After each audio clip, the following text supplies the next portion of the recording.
कालेश्वर नाम के एक गांव में मजा नाम का एक प्रसिद्ध बेकरी था। मनोहर वहाँ का मालिक और रसोईदार था। वो खुद हर रोज ढेर सारे केक सेंक के बेचता था। मनोहर को एक और आदत था कि वो जो भी केक सेंके सिर्फ अच्छा स्वाद ही नहीं बल्कि बहुत गुणवत्ता से करे। विभिन्न आकार और तरह तरह के स्वाद से केक बनाने के लिए मनोहर जाने जाता था। गांव में किसी का भी जन्मदिन हो सिर्फ मजा से ही केक लाते थे, ऐसी थी उनकी प्रसिद्धि। सिर्फ केक ही नहीं बल्कि वहाँ पे bread, juices, cold drinks, puffs जैसे चीज भी मिलती थी। इस वजह से मजा बेकरी हमेशा भीड़ से व्यस्त रहता था। मनोहर के 2 सहायक भी थे। उनके नाम चिंटू और बंटू है और वो दोनों भाई थे। मनोहर के गुणवत्ता के बारे में जान के भी ये दोनों बहुत आलसी होने के कारण अपना काम अक्सर लापरवाही से करते थे। ये बात जानकर मनोहर जब भी चिंटू और बंटू को लापरवाही और आलस से काम करते देखता था तो उनको सही तरह से काम करना सिखाता था।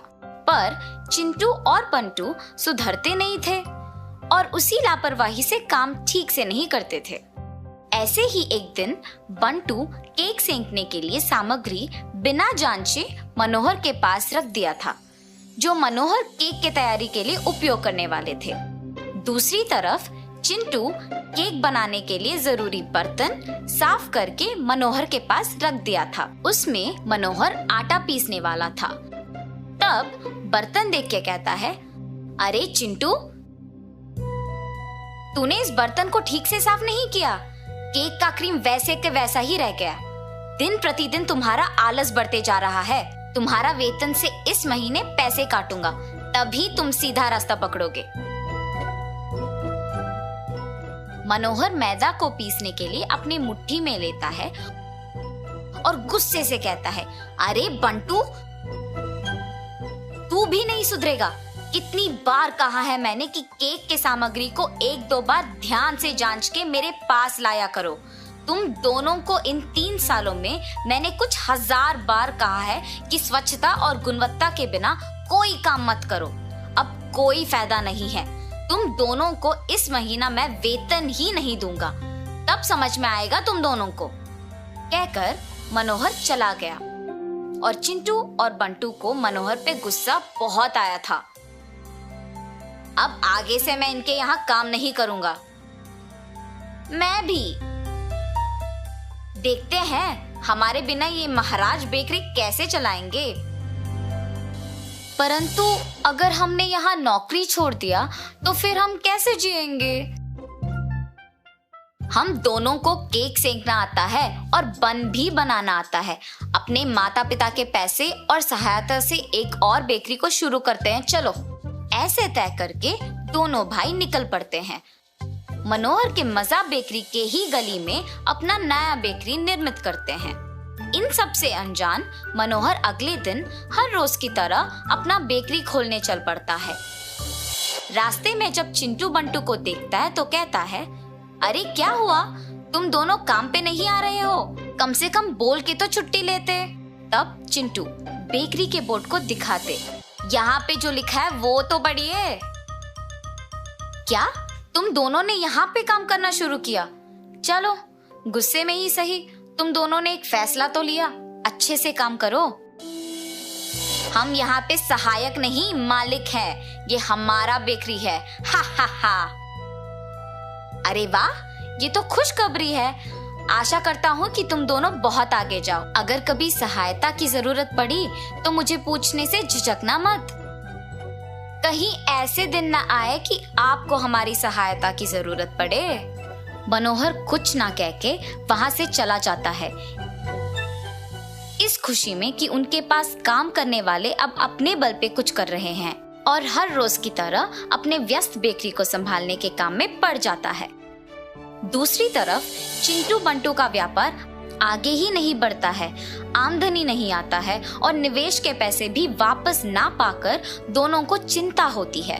बेकरी शुरू करके महीना बीत जाता है, आमदनी के बारे में उनके माता पिता के सवाल के जवाब नहीं दे पाते हैं। आमदनी के बिना व्यापार कैसे चलेगा? अगर अगले 15 दिनों में आधा निवेश नहीं आया तो ये बेकरी किसी और को अच्छे दाम में बेच दूंगा। पिता के बातों से परेशान चिंटू बंटू व्यापार को सफल करने के सोच में पड़ गए। अरे बंटू, मजा बेकरी को जो छोटा रास्ता जाता है वो तुझे पता है ना? हाँ, क्यों? उस छोटे रास्ते से जाकर हम मालिक के सारे केकों को लेके हमारी बेकरी के केकों से बदल देते हैं। हाँ, उनके हाथ के सेंके केक अगर हम बेचते हैं तो उस अच्छे स्वाद के लिए हमारे पास ही सभी आएंगे। ठीक कहा तुमने। उस दिन मनोहर को बेकरी ताला लगाते देख चिंटू बंटू मजा के अंदर छोटे रास्ते से प्रवेश करते हैं। वहां के सारे केकों को बक्सों में डाल के और अपने फीके केकों को उनके जगह में बदल के वहां से निकल पड़ते हैं।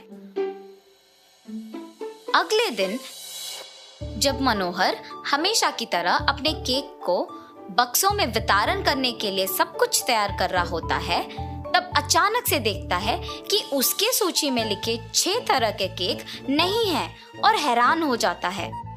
अरे, मैंने तो कल रात को ही सब कुछ तैयार करके रख दिया था, तो फिर आज क्यों नहीं कुछ दिख रहा है?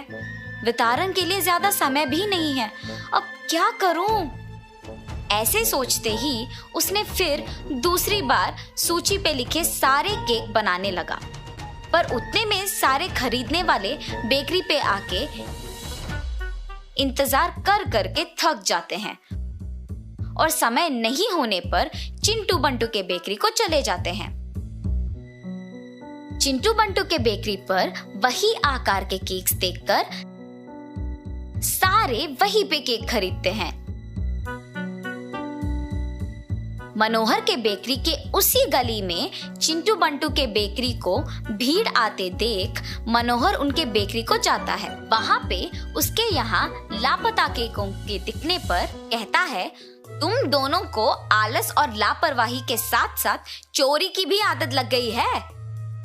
क्या बात कर रहे हो आप? हमने ये केक खुद सेंके हैं। हा, मैंने ये कब पूछा कि तुमने क्या ये केक अपने हाथों से बनाया है? इसी बात पे पता चल रहा है कि तुमने मेरे केकों की चोरी की है। नहीं, ये सब हमने खुद ब खुद अपने हाथों से बनाया है। अच्छा, ठीक है, तो फिर यही बात गांव के बड़ों के सामने साबित करो। चलो। ऐसे कहकर गांव के बड़ों को मनोहर सब कुछ कह देता है। सब सुन के गांव के मुखिया कहते हैं, इस मुसीबत का एक ही हल है, तुम तीनों मेरे ही सामने 3 अलग अलग केक सेंकोगे। उसके बाद मैं स्वयं उनका स्वाद करूंगा और फैसला करूंगा कि कौन सही है और कौन गलत। ऐसे कहकर गांव के मुखिया केक के लिए जरूरी सामग्री की तैयारी करवाते हैं और तीनों अपने अपने केक की तैयारी शुरू करते हैं। मनोहर अपने केक करने के तरीके से सबको आकर्षित कर चुका था और बहुत तेजी से केक की तैयारी को समाप्त कर चुका था। तीनों के केक की तैयारी के बाद गांव के मुखिया तीनों केक के स्वाद देख के और फिर चिंटू बंटू के बेकरी के केक को भी स्वाद करते हैं। केक को मनोहर ने सेंका है। अगर उसके केक तुम्हारे बेकरी में है तो उसका एक ही मतलब है, तुम दोनों ने उनके बेकरी में घुस के चोरी किया है और सबको धोखा दिया है। तुम्हें इसकी सजा अब भुगतनी ही पड़ेगी। ऐसे कहकर चिंटू बंटू को गांव से हमेशा के लिए भेज दिया गया था।